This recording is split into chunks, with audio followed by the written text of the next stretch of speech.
모잠비크 같은 경우는 극히 일부에 지나지 않은 게 문제겠죠.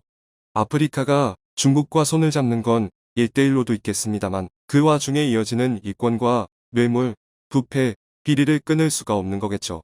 그로 인해 아프리카 국민들이 힘들어도 지속적으로 중국과 연계가 되는 것이고 정부만 배불리는 상황이라 악순환이 반복될 수밖에. 한국이 뒤늦게 아프리카에 뛰어든 것은 좋지만 이미 많은 자원과 기반 시설은 중국에 넘어간 상황이라. 안녕하세요. 기사 내용입니다. 중국은 제대로 약속을 지키지 않았습니다. 중국 회사는 모든 게 가능하다고 했지만 갈수록 상황은 악화되었고 모두 좌절하게 된 것이죠. 이런 상황에서 장관들은 어떻게 해야 되나 고민했습니다. 이처럼 아프리카 각국 대통령들을 비롯한 많은 국가들은 매우 큰 고민에 휩싸여 있었습니다. 아프리카의 요구 속에 막상 적극적으로 손을 내민 것은 다름 아닌 중국밖에 없었던 것인데 중국은 한 번 일을 시작하면 약속을 지키지 않았고 아프리카인들에게 고통을 주기로 악명 높았습니다. 그런데 그럼에도 불구하고 수많은 아프리카 국가가 중국에 잡식당하고 있는 이유가 궁금해지는데요. 그것은 최근 러시아와 우크라이나 전쟁에서 보이듯 국가의 안보의 중요성은 아무리 강조해도 지나치지 않은데 아프리카 국가들은 특히 내전이 많고 아직도 끊임없이 전쟁에 시달리고 있는 상황이었습니다. 따라서 중국은 아프리카의 이러한 국가별 안보 불안을 적극 이용하면서 접근하는 모습을 보였습니다. 이번에 러시아도 중국에 요청한 무기 리스트는 다름 아닌 드론과 같은 가성비 무기들이었습니다. 러시아는 수백만 달러의 탱크를 대거 들이밀면서 주요 도시들로 밀고 들어갔으나 훨씬 가격이 저렴한 제블린을 비롯해 전투기나 헬기는 스팅어에 파괴되면서 이번 전쟁에 큰 곤욕을 치르게 된 것이죠. 따라서 안 그래도 무기가 없는 아프리카의 각 국가는 이처럼 가성비 무기들이 절실하게 필요했습니다. 미제나 유럽제는 값이 평균 20%가량 중국제보다 더 비싸다 보니 선호도가 크게 떨어졌습니다. 반면 중국은 자국의 질을 비롯한 각종 드론 회사가 군수장비 쪽으로 편입되며 대량 생산에 들어갔고 이 무기들이 뜻밖의 내전 등 각종 전쟁이 끊이지 않으면서 돈이 없는 국가들로 대거 흘러간 상황이 나온 것입니다. 스톡홀름의 국제평화연구소는 최근 수년간 아프리카의 무기 수입이 드론 등으로 확장된다고 진단했습니다. 알제리 같은 경우에는 최근 10여 년간 중국산 무기 수입이 무려 50배가 늘어나는 모습까지도 보였습니다. 지금까지의 아프리카 무기들은 러시아와 미국제가 최상위 순서였지만 값싼 중국제가 무섭게 치고 올라온 것입니다.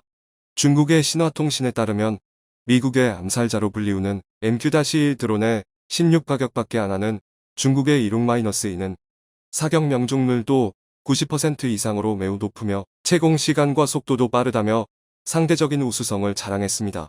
물론 이러한 중국제는 미제보다 약 20% 혹은 실전에서는 그보다 훨씬 더 성능이 떨어질지 모르며 자주포의 경우 한국의 K9보다도 중국의 VT-4 등이 훨씬 불만정한 기능을 보여주고 있는 상황입니다만 아프리카에서는 그래도 물량이 많은 편을 선호하기에 싼 맛에 중국산 무기가 급격하게 늘어난 것입니다.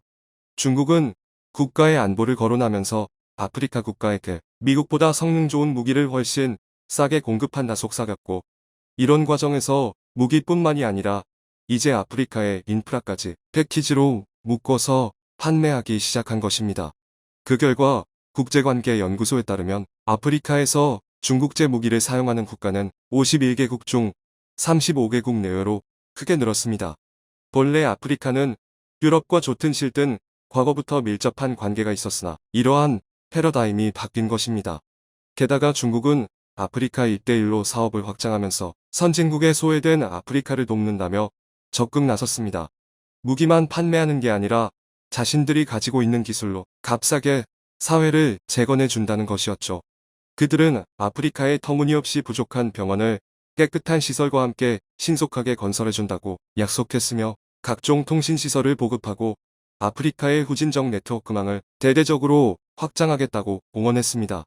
그런데 이러한 중국에 대한 인식이 크게 바뀐 사건이 등장하면서 아프리카를 뒤집어 놓은 일이 생겼는데요. 우선 중국은 아프리카의 어린아이들을 위해서 학교를 지어 그들을 가르쳐 주겠다고 약속한 것이고, 중국은 실제 학교를 지을 뿐만 아니라 선생님들도 대거 파견해 아이들을 가르치는 모습을 보였습니다.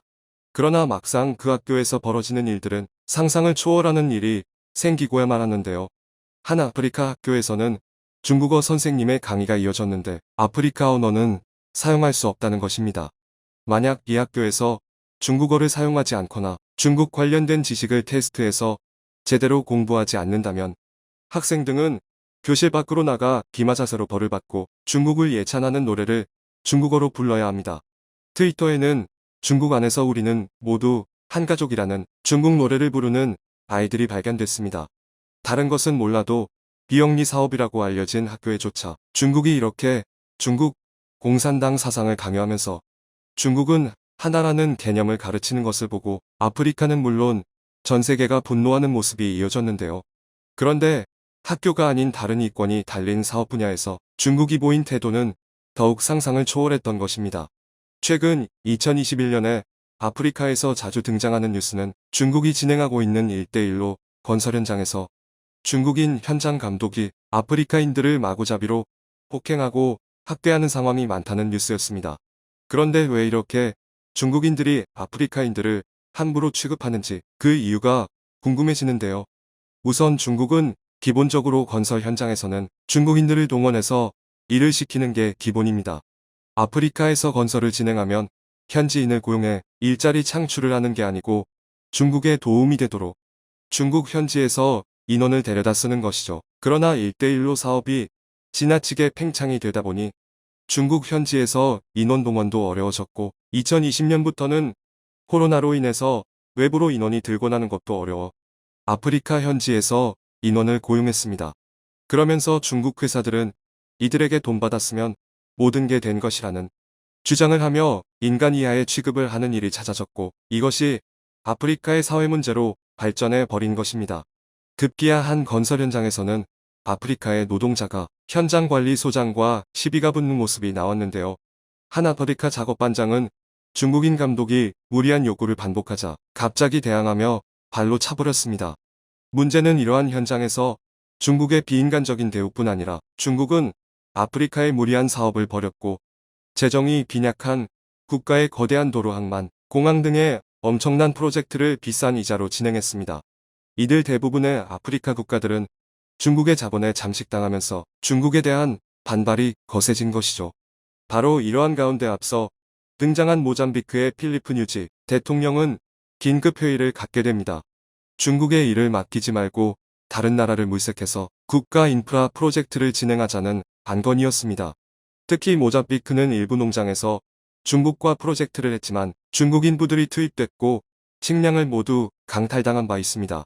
아프리카 교통에서 가장 중요한 것은 도로인데 최근엔 코로나로 백신은 물론 식량 등 긴급 수송이 필요했으며 하리게다가 코로나로 인해서 물류 보급이 절실한 모잠비크의 하라픈 람플라나메트 고속도로를 빠르게 완공해야 했습니다.